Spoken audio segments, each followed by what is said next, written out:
right, going live. There we are.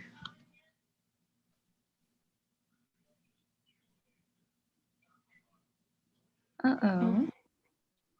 Oh, no. Yeah, there's a playback error. That has never happened before. Is it something from me? No, I think this is on Zoom. YouTube? Yeah, Oh. Zoom. Yikes. Yeah. Hang on. I don't stream, so let me see if I can try something else. Oh, bummer. Yeah, sorry. Oh, it's a kitty. It's okay. Yeah, that's a kitty. We might have a little bit of a delay here. You're starting to break up now. Like as you move, I can see it. I don't know if it's mine though. Everything was working on my end. Yeah, I'm gonna see if the thing will pop up again here before I end the stream. You know what? Let me check this really quick. I wonder if it's because I went on Do Not Disturb. Would that be it? I don't think that would be it. I'm gonna turn it off just in case, like if it messed with my internet. Just anything? No in the chat here.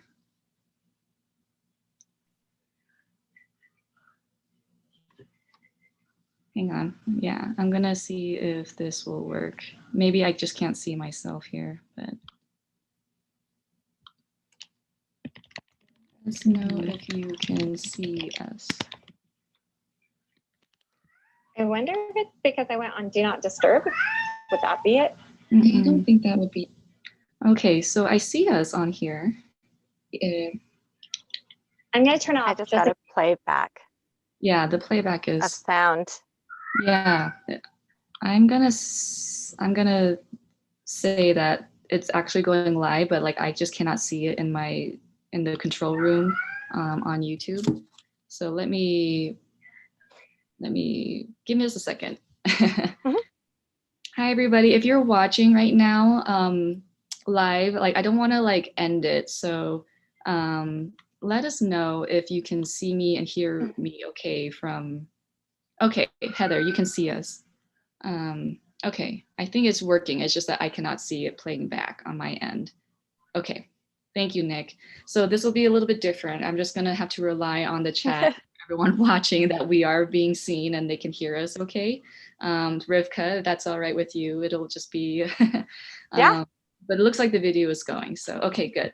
Oof, I was like, not sure what to do here. Okay, great. Thanks, everybody. I'm going to get the cat taken care of because the cat is like crying right now. So give me a second. And then we will start here. Of course, she starts crying as soon as I go live. Right? I know. Yeah, right? I had to lock mine out because he would have been right here. I know, seriously. Okay, anyway, my name is Marianne. Thanks everybody for your patience. I know that was a weird hiccup there. We'll go an extra 5 minutes in order to accommodate for the uncertainty earlier today. We have the wonderful Rivka Wilkins here with us. And Rivka will be demonstrating an acrylic painting. We're very excited to have her work her magic here today. If you're new here with Etchr, this is just to reiterate that our demo today is not going to be a step-by-step tutorial, really. That's for the mini workshop, and I will drop the link to Rivka's mini workshop into the chat so you can sign up for that. This demo is really just for our artists to showcase her process. So Rivka is just going to talk about what works for her, how she does her magic, and all the materials that she used. So we will kind of speed along for our hour so that Rivka can just focus on talking about her process. All right. If you have any questions for Rivka at all, please type it in the chat. You can just all caps the word question and then type in your question, and then I'll be able to see it and grab it, and then we'll ask that to Rivka. And then if you have any other questions about anything else, if you have missed a few things or if you didn't hear something, just let me know in the chat and I will let you know what we talked about. We do these free online demos pretty much every day. So subscribe to our channel, turn on your notifications to stay up to date and be alerted when we go live. Our next demo is tomorrow at 12 p.m. Eastern time with Christina Perez-Seltman. And Christina will be demonstrating bright winter water landscapes in watercolor. Bright winter landscapes in watercolor. I don't know if I said that right, but there we go. So that is tomorrow's live demo. Okay, and then here is the link to the mini workshop that Rivka will be teaching. It'll be on August 27th. And it'll be the more acrylic painting, but with a slightly different colors and slightly different composition. If you have any questions about that, let us know in the chat and we can go from there. All right. Okay, I think I talked about everything. If you know anybody who's an acrylic painter and would really love to watch this demo, please share this link with them. And then if you have any other questions about the reference photo, we do have the reference photo in the description box. If you would like to take a look at the reference photo while we're painting along, just let me know and I'll drop the direct link into the chat as well. And then we have, of course, our live demo survey link that takes a couple minutes to fill out. If you have anything that you'd like to say to me or to Rivka about how we can do things better or what we're doing great on, we really appreciate your feedback on that as well. Okay.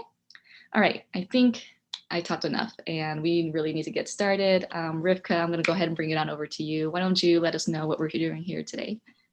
Thank you so much. So we're going to use kind of one of my old paintings as a reference, this one right here.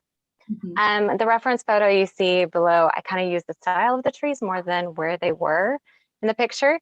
And so that's what reference pictures are so great, because you can kind of use whatever part of them you want and to make it your own. So I'll be showing you kind of how to do this. Put that right there. So to start off, we want our skies, and I work more in layers of this is in the distance, and then it goes this and this and this. I don't know if it's everyone's way of doing it, but it's definitely my way of doing it. It makes sense in my head. So that's the way we're going to do it.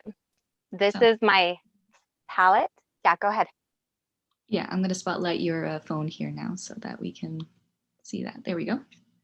So you want a dark green, you want a medium green. We're going to mix our own light green, white, and like a sky gray blue. I usually go on the lighter side of the blues because I don't want, it's a foggy scene. We don't want like bright blue sky. We want more of that grayish misty stuff.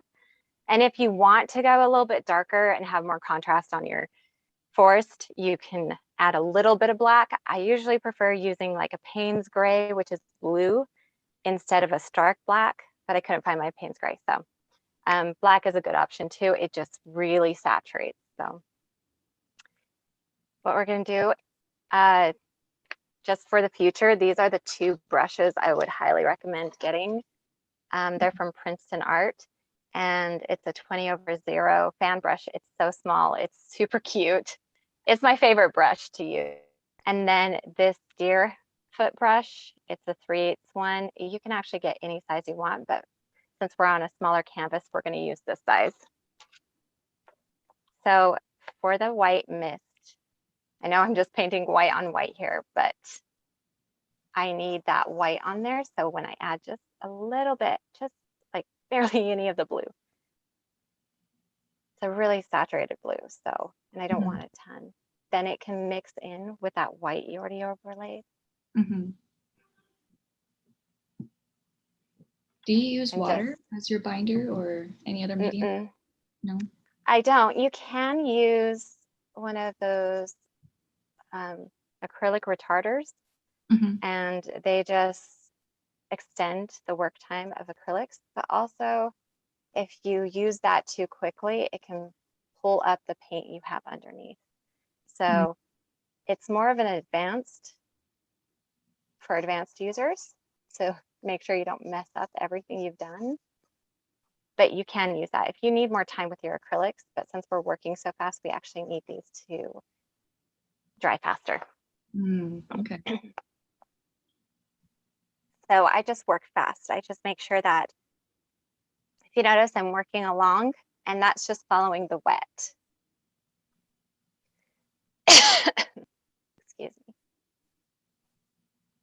So if I spend too long in one part of this, the other part's going to dry before I can come back and blend it. So I just want to keep to the wet part. Remember, this is misty, so these clouds should be very sporadic with few openings to the sky behind it. Mm-hmm.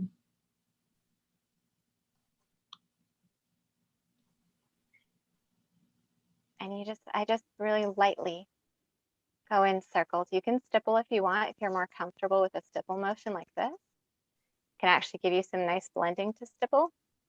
But for the way these paints are working right now, going around in circles is definitely working really well. Remember not to just, go ahead.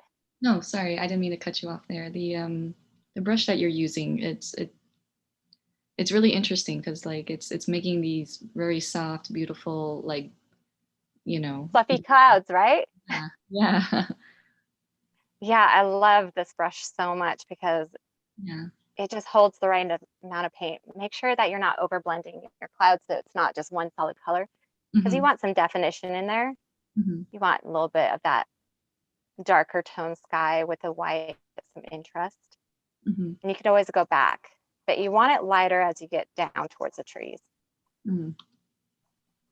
And actually this bottom part, I only roughly put in because I like to blend the mist from the trees up into the clouds to make it more fluid. So there is our sky in the background. And I know this is strange too, but I'm going to use my fan brush actually to make all my lines. So if you look at the picture, we've got 2 rows of trees that are in the distance. And since they're in the distance, they'll be very, very narrow. We don't want to highlight them too much. So you want to decide your layout. You can follow the pictures that we posted, or you can make your own. It's totally fine. So we're going to just map out where we're going to add trees here using your dark green. And this is, you're still going into the wet paint, but it's not like interfering with the... It doesn't matter if it interferes with these strokes. They're not going to be showing. For the final, they won't show. It's just for us, like a guide.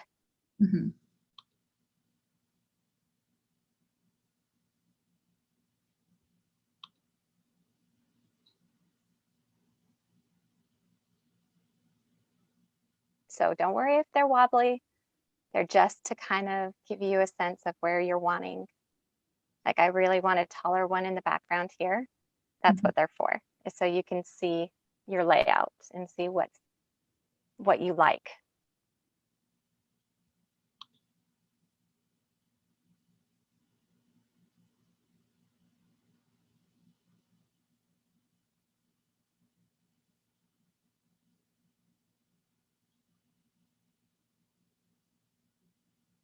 That one was really wonky. Happy mistakes, right? Yeah, happy mistakes, channeling some Always. Always. Oh yeah, great question. Hope, I think, if that's your name. Hope is asking if they can see the palette when you pick up the paint, so they can get a sense of how much you're picking up. Yeah. I don't like to make too much paint on my brushes because then it gunks up on the side. So definitely less is more. That's why I have to go back so many times, because I'd rather have less on the canvas than getting those bumps of excess acrylic that dries super fast, and then you have to work over them, and then you see all these lines through your strokes later on, through your paintbrush strokes.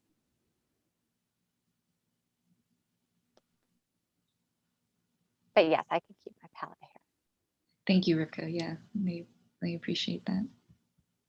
Okay, so we laid everything out, and I actually work from the left to the right because I'm right-handed, and I'd rather have my hand sliding across the ones that I still have to paint rather than Right. going the other way, because I have to rest my hand. It's just how it is. Mm-hmm. So with your fan brush, you got to kind of get to know it. There's definitely a side I prefer more, and you'll figure that out as you go. So switch sides every so often so you could feel out which side is working best for you. I know that doesn't make much sense right now, but once you get started, I think you'll know what I mean. So Mm-hmm. really lightly start on the top of these trees, because they're just going to be really long and just in the background, and just gently tap and work your way down. And you're just finding that rhythm. I kind of have my brush on the side here. Mm-hmm. So it's point down. And So then it's I'm just angled, gently pushing. right? Yeah, so it's like this. It's just like this. Okay. So I'm not full on front. I'm working the sides. Okay.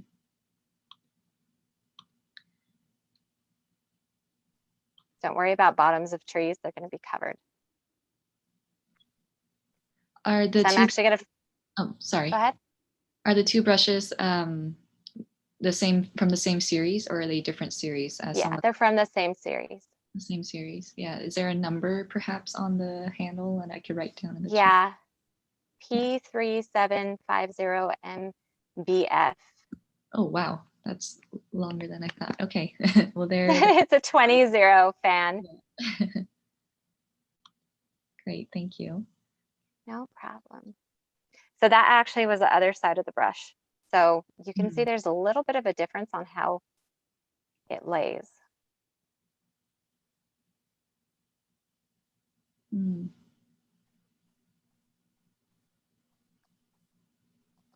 Now remember, these are your background trees, so they're not going to be super detailed. They're not going to be perfect. We're just going to get them in there. One person's asking, any advice on how to tap? My trees always look so flat when I do that. You got to relax your hand. Some Mm. people really go in there trying to get an exact branch they want. You kind of have to go of that control and follow the flow of your tree. I know that doesn't make much, oh man, that's hard to describe because it's not going to turn out like it is in your head. So you have to let the tree guide you on where it's going. So if it's going in a different direction, you got to adapt to that. Mm. But So a light tap touch. very lightly at the top because you don't Yeah. want a lot of paint. Mm-hmm. And then as you work down, just go back and forth, side to side, very lightly, especially on these back ones where we're just filling in color and shape.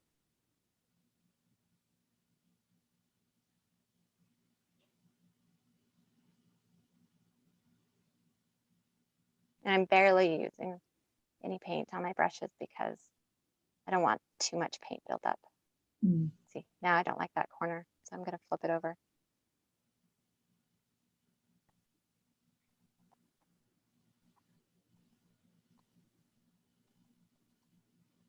Fill that all in.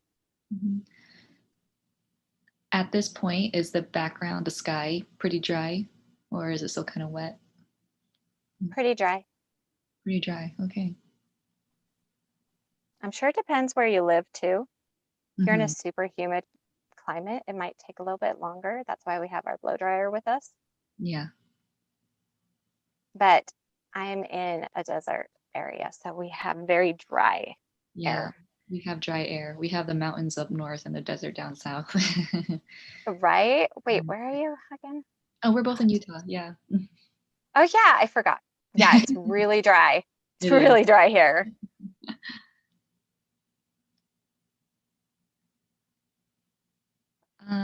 Okay, one person didn't catch the other brush that you were using for the sky. Would you mind saying the brush again for the sky? This one? Yeah. It's the Deerfoot. It's a 3/8 inch one. I love the Deerfoot brushes. I love them. They blend so nicely and they have all sorts of sizes. Yeah, it's such an interesting name, a Deerfoot brush. Yeah, I don't know why it has that name. I guess it looks like a hoof of the deer, maybe, but Oh, goodness. Maybe. maybe. Thank you for that. So the trees in the back are perfect practice because they will be covered.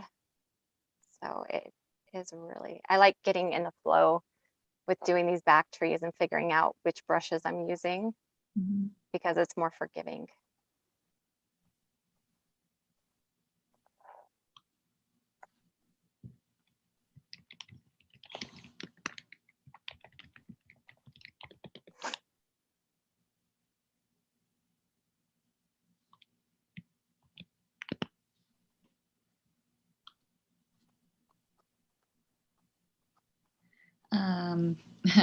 Hope says that mine end up looking like flat sticks. The trees, I am assuming. Yeah.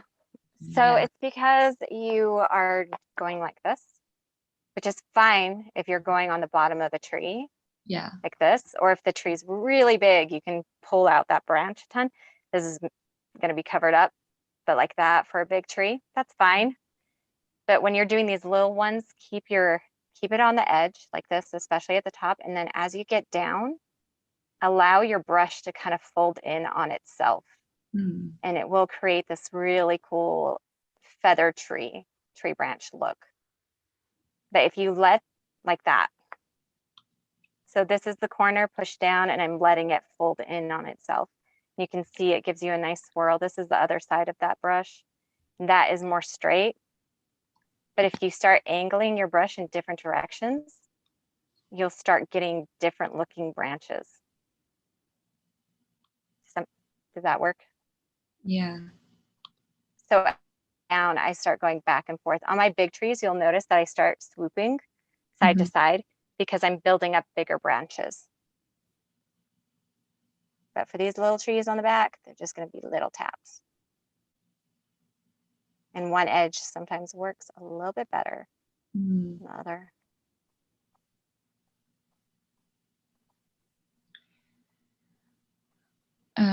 The next question is, what shade of green are you using right now? This one is the teal green shade. It's just a dark forest green. Really, any acrylic paint you use is fine as long as it's not heavy body paint, because then it's just too thick unless you diluted it with something. And I don't like a lot of acrylic when I'm doing this because I'm already layering so much as it is. Right. Because this whole bottom half is going to be layered. And you didn't add anything to this forest green, right? You just No, it's just a true color. The only color we'll be mixing ourselves today is the light green. I like mixing my own light green because then it goes better with the other colors. Because I'm using the dark green to make a light green. So it'll be in the same kind of family and tone.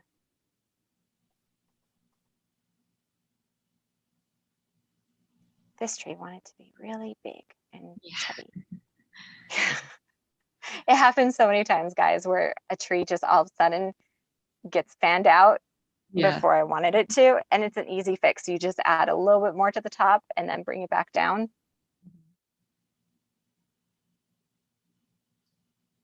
Do you want me to show what I mean? Oh, please. How to fix a tree? Okay, so if you accidentally go like this, you're tapping and you're like, oh, it's so pretty. And then you go, whoops. And obviously it doesn't look right. It's not the right shape yet. You could just add a little bit more up here and then start over at the top again, going really light, and then start making it a little bit thicker. And then you'll meet that. So you're being very mindful of the tapering that these pine trees go. Yeah. Because the pine trees usually are broken up towards the top too. So you do want like some variation, and they're not supposed to be perfect because there's branches falling. You've got nests in there messing up stuff, but you definitely don't want it to be fat bottom top, because I don't think there's any tree like that unless it was broken off.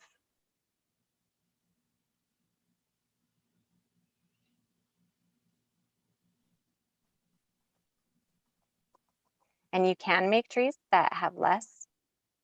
Some people like that when they have less branches on them. There's more air in between them. A little more sparse. Yeah. Or you can make your trees super bushy and fill them in a ton. We have a fun comment here from Jess. Are these happy trees? Because they make me happy. Happy trees. Happy, happy trees. I saw one of his videos last time and he was making sound effects to each thing he was doing. Oh. He was like doing water and he's like, bloop, bloop, bloop, bloop, bloop. He's like, you have to do the sounds, they help. I love him so much. They're so true to that. Just sound effects, whatever sound effects you're making, it adds to the experience, For sure. Now I won't be making sound effects for you guys, but you can make your own if you want. I totally encourage you to do that. Yeah, maybe for the mini workshop, we'll have Rivka do some sound effects. I better practice then. Yeah. I don't even know what trees would make, like what sound they would make. So sign up for the mini workshop on August 27th if you are curious if Rivka will end up doing any sound effects. We'll see what will we get. What will we get? Yeah, what will we get, right? So since you're wrapping up this first layer of trees here, do you kind of want to just touch on what people will get from the mini workshop when they sign up? Yes. So what we're going to do on the mini workshop is the autumn trees. They're really popular on my site. And yes, I call them autumn trees and I get corrected all the time because they look like pines. But here in Utah, we have this beetle, and when it starts killing pine trees, they change color. Sorry. Oh. It's really grim. It's such a grim story, but we do have trees that look like pines and they're red and orange and yellow and all those colors in Utah. I'm sure you've seen them too. Like our entire canyon changes colors. Yeah. And so we have a lot of pine trees that look like autumn trees and they change. So that's what we're going to be doing. I had to do that disclosure because I get that comment so much. Like pine trees are evergreen, they don't change color. And there are breeds that do change color. But ours, when they get this specific beetle, they tend to die, and that's when they change their color. And it's really sad, but it's also really beautiful. Yeah, there's something to be said about the beauty of the death of those kinds of trees. Yeah. So we're done with this layer. Okay. And I'm actually going to speed dry it because it's still wet on this side. And even though I could probably stop my fog over on this side, I don't want to start smearing my green all over. Yeah, so I dropped the link to the mini workshop a couple times there. If you have any other questions, please let me know in the chat. We really hope to see you there, and we hope to see a lot of people sign up. I can't believe we're already thinking about August and we're getting into fall season. Oh man, my boys are going to be going back to school. Okay, so it was super fast to dry this stuff. Oh, okay, yeah. That's why I like the liquid. Okay, so for your fog, you barely want anything on your brush. You want to make sure you don't have a super heavy wet spot where there's more white than anywhere else. Also, you want to start towards the bottom. Just in case you have too much white, you can't start here and then get rid of it. So if you accidentally tap here and it's way too much, it's a lot harder to get rid of. So start towards the bottom and start either going in circles like this, really, really light, like this, or you can stipple to build in. And keep towards the bottom until your white starts to fade a bit. Oh, that's already really pretty. Thank you. Yeah. So as it starts to fade, you can see my white is fading. Really, really gently swirl it up to the tops. It's really soft. And this is a very cool part because if you want sunbeams in your fog, which isn't in this painting, but I want to show you how to do it. What you do is you just lightly go in a sideways thing. Can you see it coming? My goodness. You see the light beam? Yes. And then have another one just a little bit higher. Usually I like hitting that with the edge. And then you have a break Wow. between. Yeah. That was So if you want those, thanks. If you want those, definitely go ahead and get them. And then if you want to build in more color down here, not color, but more white fog, I actually like it when there's no tree line down here. That way, if any of this is showing through my next layers, it looks more natural. And I don't have to go back in and fix little teeny areas of detail. And in my mind, that's what makes sense.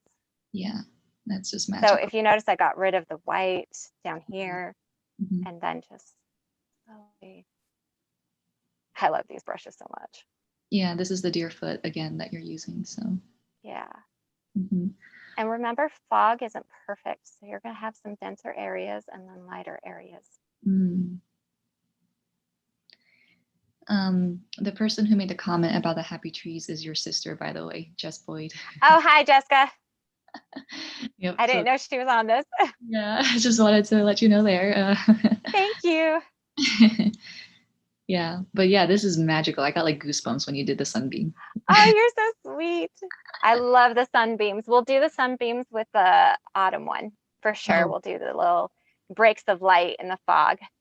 And I'll show you guys how to layer throughout the trees, because you can't just do one. You have to kind of bring it in between the trees. And I can show you how to do that too. Right. Oh, that'd be exciting. Yeah, definitely sign up for the mini workshop if you want to do more of those sunbeams. That's already like an instant like go for me. The sunbeams, I love the sunbeams. They've definitely been a fun thing to do lately. Also, lately I've been working on getting my fog a little bit more dynamic with different densities in it.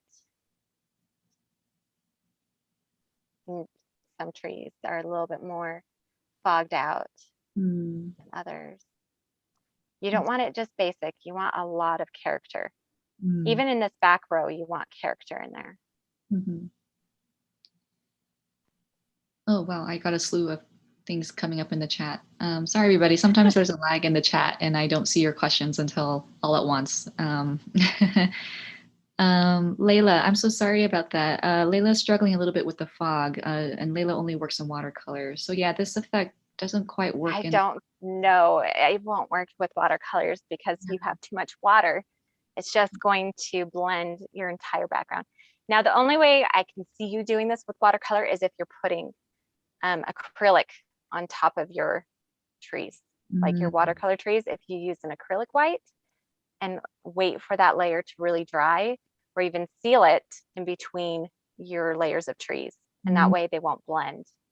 That's interesting. Yeah, Layla, if you so there is an option. Yeah, absolutely. Maybe try that, Layla, and see if that works for you if you have acrylic white somewhere.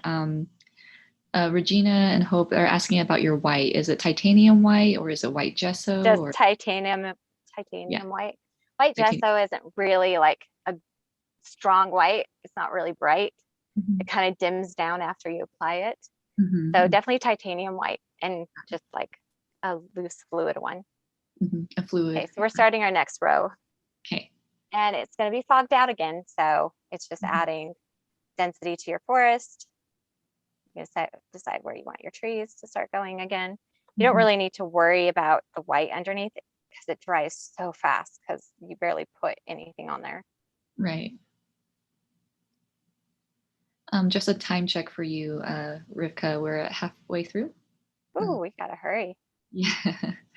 Okay, I'll speed it up. Yeah, we'll go a little extra since we did kind of start a little bit later with the tech issue in the beginning. Let's see. Gail is asking, do you need to create a source for the sunbeams though? Yes, that was probably my mom. Yeah, Gail Boyd. Gail Boyd. Yep. Yes. Hi, Mom. All my family found out about this. I didn't tell any of you guys this was happening. There was a reason. My mom is an amazing artist as well. Hence the reason why she's asking me about the sunlight source. She is, right? Just keeping you on your toes. Yes. Yes, you need a sunlight source. So all your beams will be coming from the same angle, from the same direction in the same angle. You want them all going in the same direction, right? Yeah, thank you. Okay, so we're going to fill these in super fast like we did the last ones. And I'm going to go a little bit faster. just so we can get to the fun big trees. Mhm. Okay, great. So we'll let you work quite quickly on those then. But it's basically the same painting technique that you did in the first layer, yeah? Yep.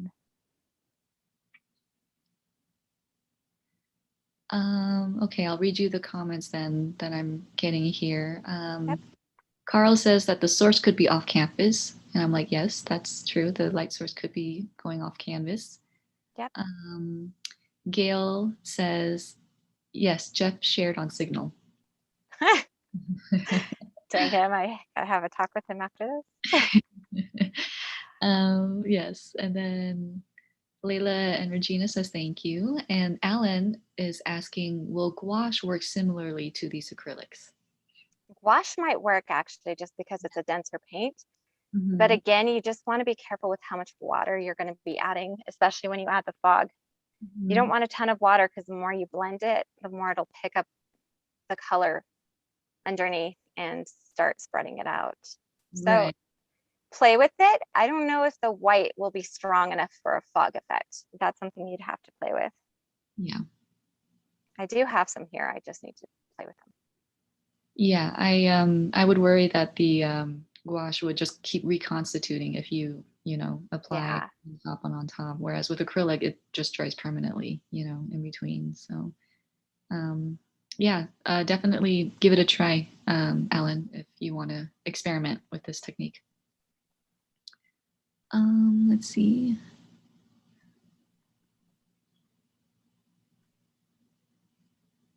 Okay, great. Yeah, if there are any other questions, everybody, go ahead and put them in the chat now. I'm gonna drop a couple of more informations there in the chat. And I'll drop the link to the mini workshop again here. I'm gonna keep dropping this so that we get all of you signing up at some point.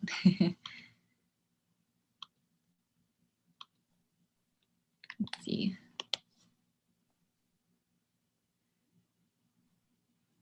That's interesting, Diane. Diane says if the layers dry enough, it's possible that maybe this technique could work with gouache or with ink, maybe. Yeah. So yeah, definitely give it a try, everybody. With ink, oof, I don't know about ink. Ink is its own thing. It like super saturated. Yeah. Highly pigmented. And so I don't know how well it would blend into fog just because it tends to be so saturated that it dies on contact. So be careful with that one. Yeah. And also it depends what kind of ink you get, but most inks are super saturated. But this can work for oil painting too. You just have to wait longer in between layers. Right. It's essentially a glazing technique. So yeah, in order to glaze, the previous layer just needs to dry for sure. Yeah. Yep. Sorry, I'm hurrying up on these trees. No worries. That'll be a little bit more messy, but I want to show you how to do the big trees in front. So all this area usually gets filled in.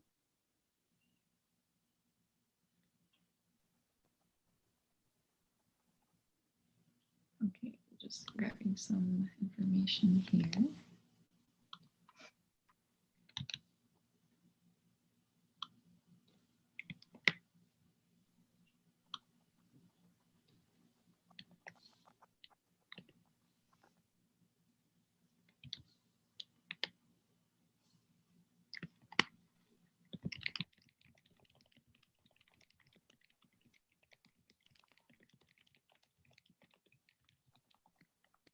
After this layer, we're going to go straight to the big trees.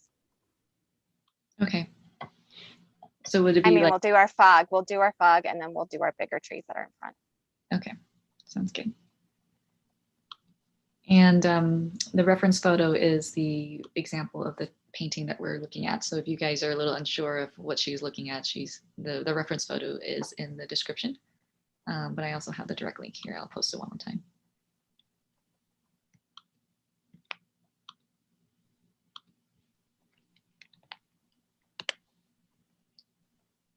Remember, these trees in front can also get bigger. You can have bigger and smaller ones because it just depends where they are in the forest. I just took a look at the reference photo. It's a gorgeous photo. Oh, here's a question for you then, Rivka. While you're finishing this up, do you use your own reference photos? Do you do your own collections of photos that you take and use or put together? Unfortunately, not as much as I would like. I have a couple that I use, like when I go out to the mountains, but for water and oceans and stuff, really don't have access to that. So I like to use photographer photos or other people's pictures as a reference point, and then make my own modifications to get what I want. So usually what I have is a vision of what I want first. And then if I need help with how it's laid out or where the light source is coming from or how it really looks in real life, then I need reference photos. Right. So I can get that sense that I need, that feel.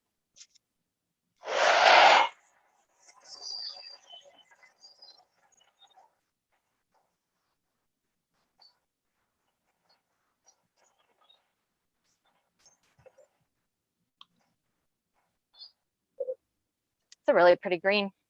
It is. It's really nice. And that's just straight out of the tube too. It's impressive.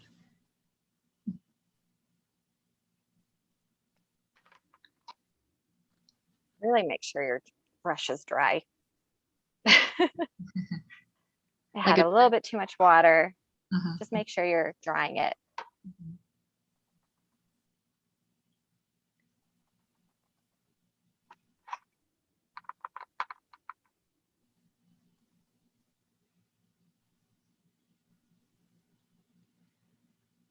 Suzanne, yes, you can use acrylic paint in your Etchr sketchbook.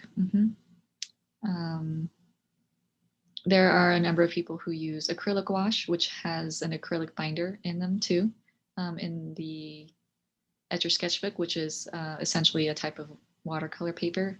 So yeah, you'll have no problem using acrylic paint in your Etchr sketchbook.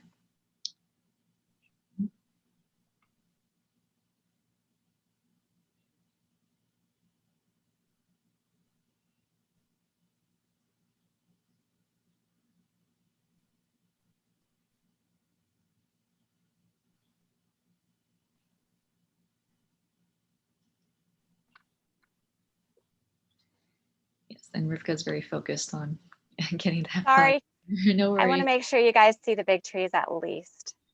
Yeah, no worries. Yeah, so if anyone else has any other questions, please feel free to put them in the chat here. Anything specific for Rivka too? Go ahead and put them in and I'll ask them to her.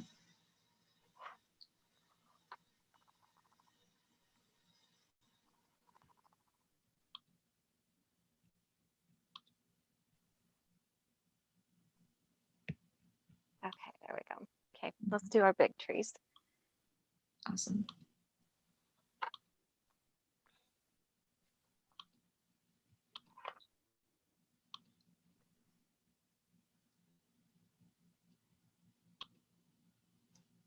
I'm just deciding.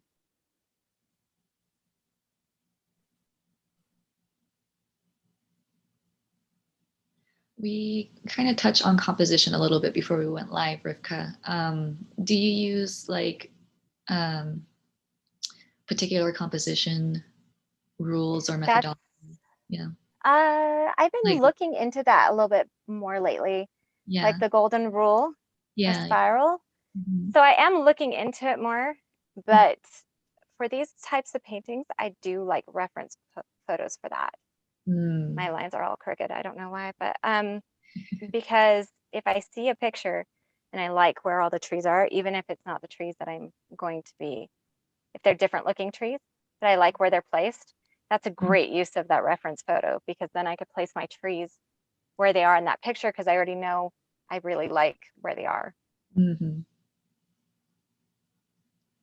But I'm not going to be copying the photo exactly because I'm going to be changing up my trees. Right. Or adding fog to them or doing different things. Right. Okay, so we're going to do a big tree. Yay. Yay. So we're going to start out small. Okay. Okay, and as you come down, you're going to start to tilt. And you're going to have less branches in your big trees. Just because they're closer. They're not as dense. Yeah. Or packed, I guess. Yeah. And now you see I'm swishing. Mm. And it's kind of a rock, back and forth.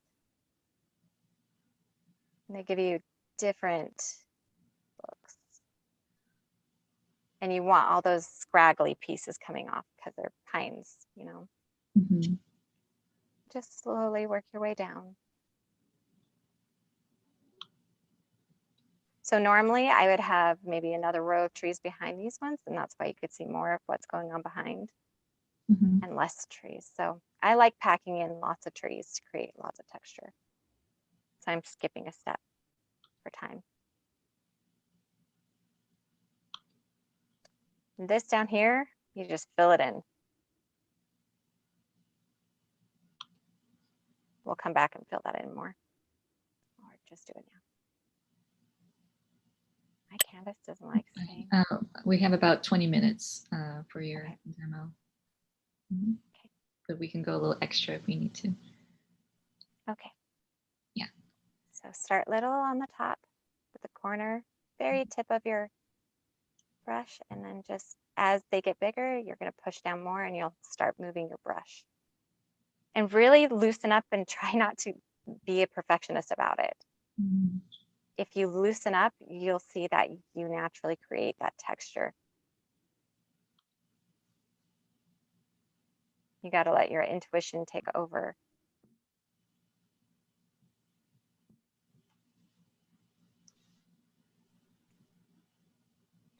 That's fine because we don't have a lot of fog in the front trees either.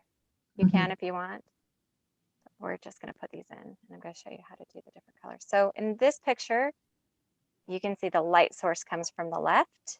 And that's good to note because that's where we're going to place our lighter shades of color is more towards the left and front.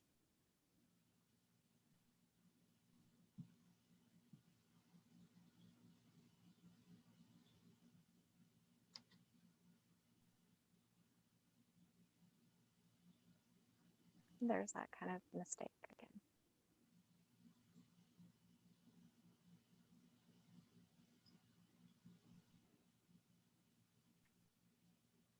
Just let your fan brush fold. You don't want it to stay stiff and straight. You want it to fold in on itself so it gives you those little curves and fluffy areas. And this bottom area, I'm not concerned with as much because it gets filled in with lots more trees. Go ahead. Yeah, when you say fold, do you mean like the bristles are pressing against? Yeah, see that? Yeah.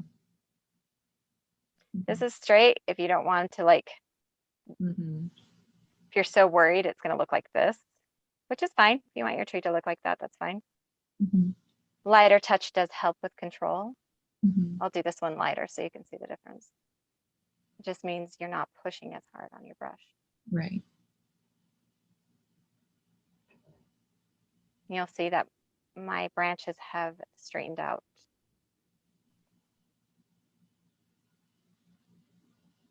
See the difference? That's a different kind of pine tree.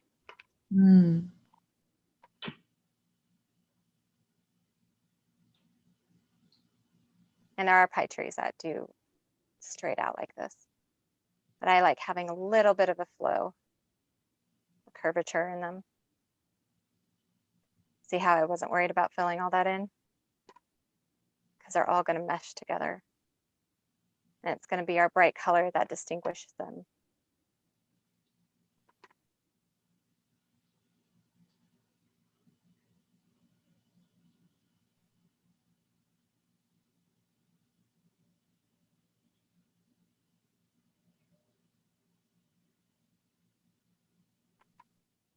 Man, it's going fast.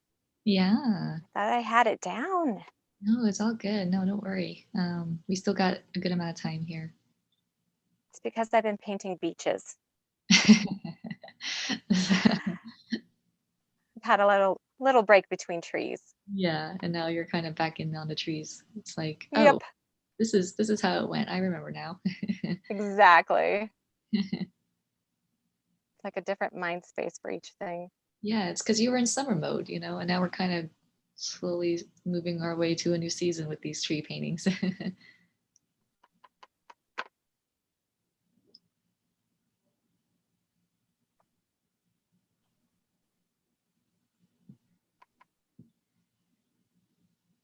Okay, so after I get a little bit done with this tree, I want to show how I do the highlighting and the shadows, just to give a full, this is how it's done, because I Yeah, don't know if I'll finish it that's totally fine. beautifully by the time. I'm so sorry. I thought I'd have enough time because it's smaller canvas, but then I got distracted with talking. No, it's all good. It's all good. I It's a think new experience talking. Painting. Okay, so with your medium color, you don't even have to clean out your brush very much. You're gonna take just a little bit of your medium color, Mhm. and we're gonna just really carefully put it on the left side of your tree. Just a little bit, because we also have to put in a lighter color than that. Okay. Now, is that because you decided the light source is on the left side, or? Uh-huh. And it creates a lot of separation between the trees too.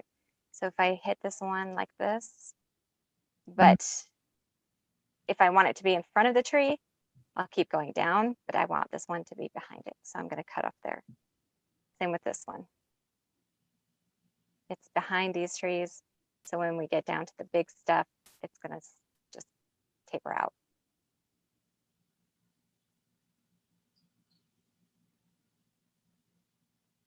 And this medium color, you can take a little bit across because it's more of a medium shade like this. You can fill in this area with it if you want, just to give it a little bit more structure Mhm. and interest, especially down here, since this is just going to be undergrowth and brush and all that stuff. Okay, so that's your medium shade. We're going to take the white, and you don't want it too light, but get yourself a nice light green. And I like this part because it really pops. Be really gentle.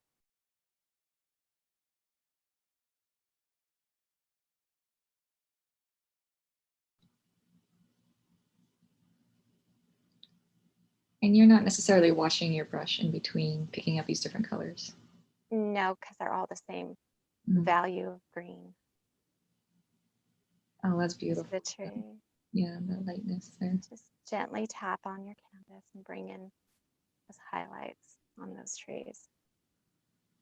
And you can, like I said, your light source can be directly in front. And so you could bring that light green across your tree if you want to. Mm-hmm. See how I stopped because I want it to be in the background. Yeah. And this is the one that you mixed, right? You added like white to the. Yeah, this is the mix with the medium. Right.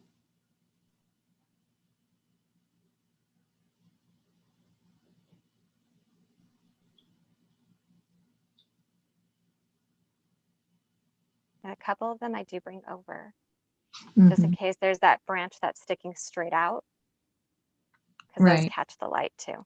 Mm-hmm. In this tree, I wanted to be in front. That's why I would have brought all of this down. But we're going to add some of that dark back in here so you can see it.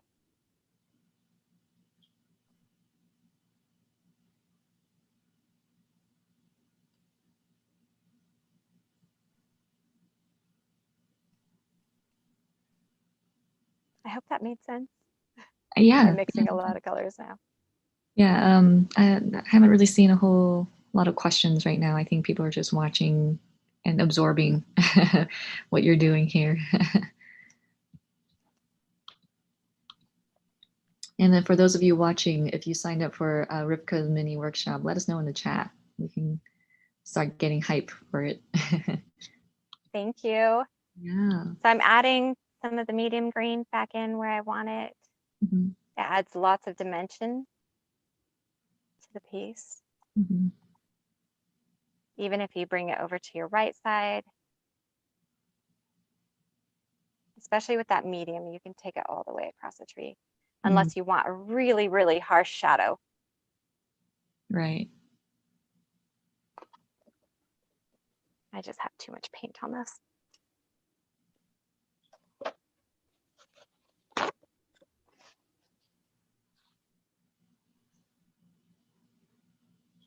I love doing the highlights. They're so much fun. Yeah. I can see why. I mean, look at how that pops out. Makes it pop. Yeah. This one I'll do across both of them, both sides, so you can just see what it looks like. Be really light on your brush.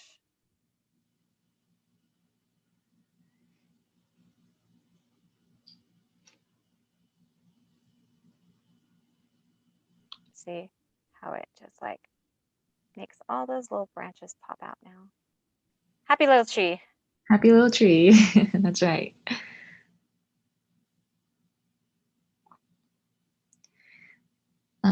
Some comments here in the chat. I'd love to see more snowy winter scenes and how to do highlights on snow. Oh yeah, snow's fun. Yeah, I imagine we'll have a lineup of artists as we get closer to the winter holiday season that will do more holiday/wintry themed demos and mini workshops. So if you're new to Etchr, Hope, go ahead and subscribe to our channel if you haven't already, and you'll be in the know on when, those kinds of demos will come up for you. And Alan says, looking really good. It makes me want to run to the studio. Do it. Go and do more. So I'm just going to keep going. Yeah, keep going. Okay. Yeah, we still got we got plenty of time. We'll give you like 10 minutes here to keep going. Okay. Wrap up. Now, usually you wouldn't see this break right here in the background because I would have had more trees back there. So I encourage you to actually go add a couple more layers of trees. And the biggest comment I get is, you make these trees and then cover them up. I'm like, yeah, I do. Because I don't want to go between branches to try to like fill in those parts that I could have just done in the first place. Right. And it adds depth. I mean, that's the point. Every layer had its purpose, and so it was all about creating that depth and density for you. So yeah. Yeah. Plus it just makes sense in my head. You've got your tree, you got fog, you got a tree, you got fog. So you can add more fog to this layer right here if you want to. Just be really soft about it because it is what you're seeing first. And so usually fog isn't really thick closer to you. So you want to keep it pretty light, transparent. How many, I mean, I don't know if there's an average, but like generally in your paintings, big or small, how many layers of trees and fog would you normally do before the foreground? Of course, it depends, but oh, it's hard to count. My bigger paintings definitely get more layers. Yeah. But even for the smaller ones, probably at least 5 or 6. Ooh, yeah. Because each layer gives a new height to the trees and it gives that depth. So if you look at the original painting, you see some trees in the background and some of them will be covered in fog because they're back there, but they're just taller trees. But they're not up front. They're just bigger than the other ones. And so it kind of gives that without thinking about it too much. I might finish this. Yeah, I think so. I'm speed painting now. You got this, Rivka. You got this. So I like actually taking way more time with the trees than I am right now, but this is how you add all of that yummy dimension in it. If there's time, yeah, we have 10 minutes. I'll show you how to do fog in front of these, even though it's not in the original, if people want that. Yeah, no, whatever you can give us today, I think people will eat it up. So this is great. Okay. It's going to be fun highlighting these too. Right. Yeah. And again, we apologize. I apologize for the technical mishap. Something no problem. Weird on my end in the beginning there. So we'll give you extra time to accommodate for that. Thank you. Yeah, Mary says it's amazing to watch these trees come to life. I agree, Mary. I absolutely agree. Um, and Hope again says pine trees are my favorite trees, so it's really great to see them painted. Uh, yeah. Yeah, Vivian. Yeah, we generally do gear towards watercolor and gouache. But yeah, it feels like there's a nice group of people who love acrylics, and maybe we can get more acrylic artists on our platform. Definitely.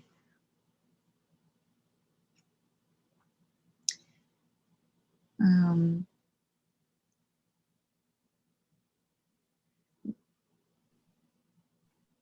so a question for you, Rivka. If have you always just, painted trees and fogs, or did that just kind of like you Just kind of accidentally, happened.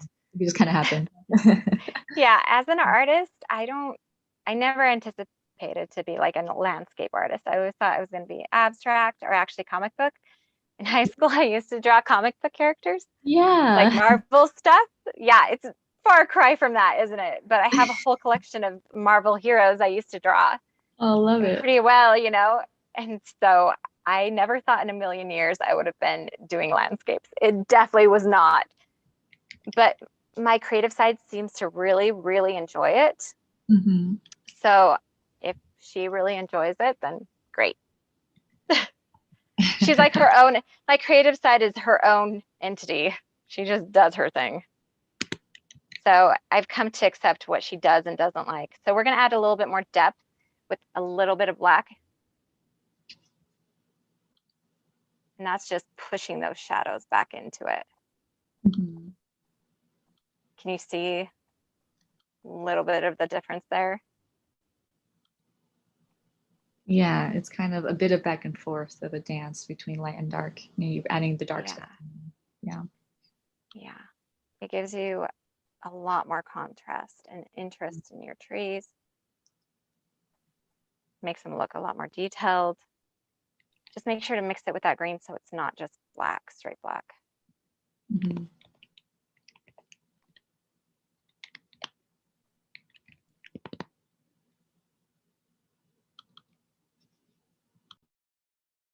Yeah, I like adding that contrast. And I'm focusing on the right side because that's where I kind of want my shadow to be. And then in denser areas of foliage where we wouldn't be seeing much.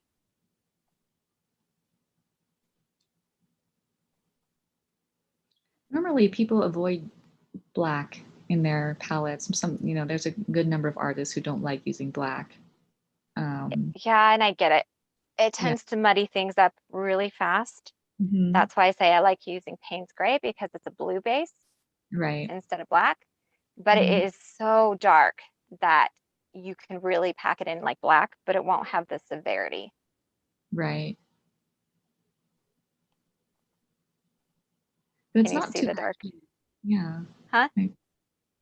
Using the black here doesn't seem, bad or I'm anything at all. mixing it in with a lot of green. Oh, okay. So it's more chromatic of a black then. Yeah. Yeah. Got it. Okay. But we're just building. That's how you add a little bit more oomph to your painting, I guess. Yeah. Adding. Yeah. And you can go back with some more highlights if you want and go back and forth. Hmm. But for now, I'm happy with those. Maybe like a little bit there on this big fluffy tree. Want a little bit more highlight. Okay. We'll do a little bit of fog on these. Absolutely. I'm excited. Let me dry it really quick.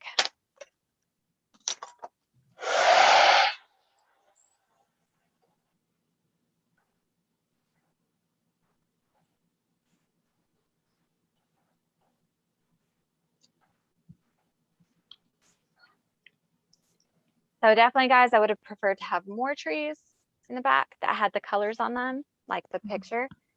So if you're doing this at home, please add those for me. So I Yes. feel fulfilled. So I feel like I did it. Add those extra layers of trees. Didn't leave it hanging. Yeah.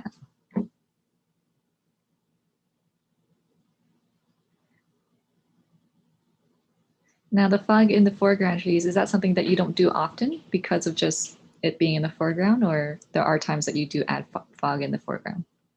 Well, this picture, the fog was obviously in the back, like it was coming into the forest. It wasn't like Oh, I see. in the Yeah. whole thing. It Mhm. depends on your composition. But if I have fog throughout the entire forest, then I'll probably have a little bit here. I'm a little rushed, so um, I'll probably have just a tiny bit in the front. And usually the stuff in the front is like hooking on the branches, the fog in the front. Like sometimes it lays on top of individual branches. So I make sure it's pretty random because it's just little wisps of fog now coming up.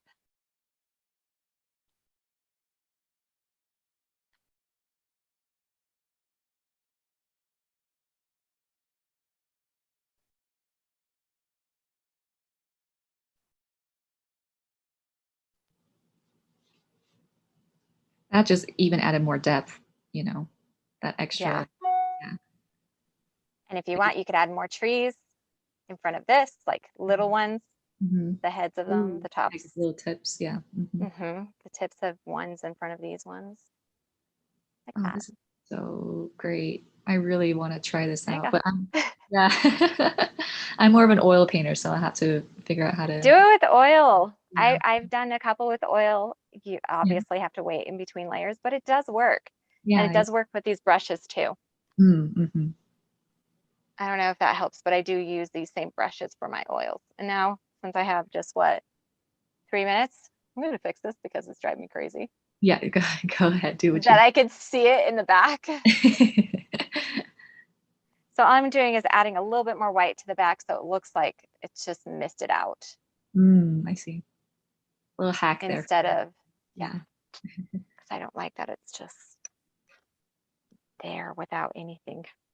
It's like floating trees. Mhm. There is a question real quick, Rivka, if you'd like Yep. to answer.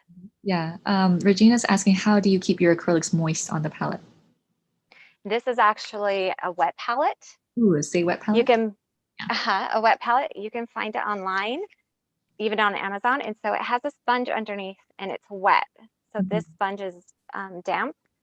And then it has this, you can see a little bit of the water seeping through. It's not supposed to be this wet. But then when you're done with it, you're done with these, but you want to keep them for later. It comes with a lid to seal it all in and it stays wet. Perfect. Yeah, It's awesome. I love it. And then you could come back to it in days and it'll still be wet. that's So great. Yeah. that's it though. I'm just going to play now. Any more questions?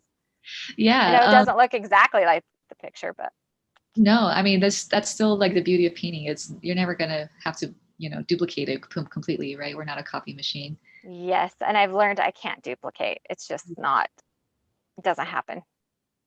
Yeah. It has to look, yeah. Any other questions? Yeah, everyone, we got a minute left. So if you got any last minute questions you'd like to ask Rivka, now is the time. I answered a few in the chat already, but feel free again if there is anything that you'd like her to ask or answer if it hasn't been asked yet, go for it. So this is just lighter green. I'm going to drop the link to her mini workshop one more time. We would really love to see you all there. It is August 27th, so don't wait too long because the popular ones do fill out fast. And I like to think Rivka being one of our very few Oh, acrylic artists, yeah, on Etchr, this is going to fill up. um, yeah. So, okay, all right, a couple questions here. Yes, so get a Stay Wet palette. It's great. It's fantastic for acrylic. Um, so uh, awesome. yeah, one is asking, how do you usually sign your name on your painting? Do you sign your Uh, painting? okay, so my name is really weird.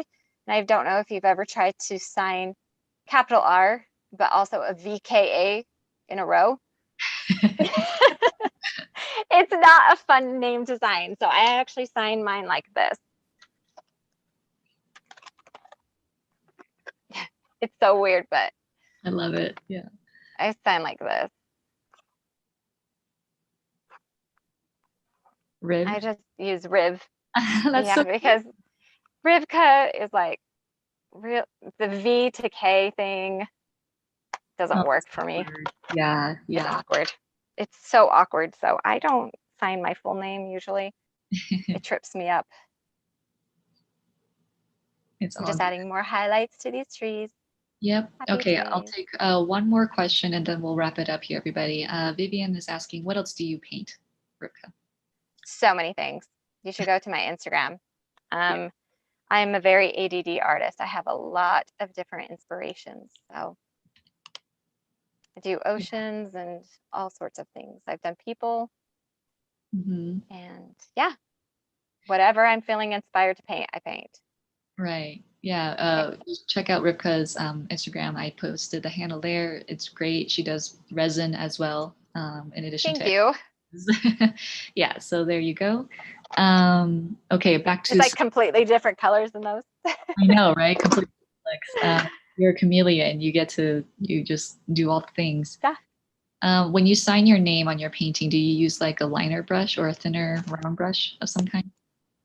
So I actually don't sign the front of my paintings. I know that's strange for artists. I like to sign the back. I don't know why, because it was never part of the original composition in my head to Mhm, have my signature on it. And mhm. so to me, it like messes up that area that I just painted, Got it. because it wasn't supposed to look like that with letters across it. So I paint on the back using a fine um, Sharpie pen, like the little Mhm, fine tip Sharpie pens. mhm. That's what I use. I Gotcha. know I have a couple people that are like, will you sign the front? And I'm like, I don't know. Is it just me? I just can't. I I see spent so people. much time on that area. I know. I totally get it, especially in abstract art too. It's just strange as well. Like it just doesn't work with the composition. So they also sign Yeah. on the very edge, or like on the edge as well, if they Yeah. need to, and not on the back. I've done it on the edge too, and I like that too.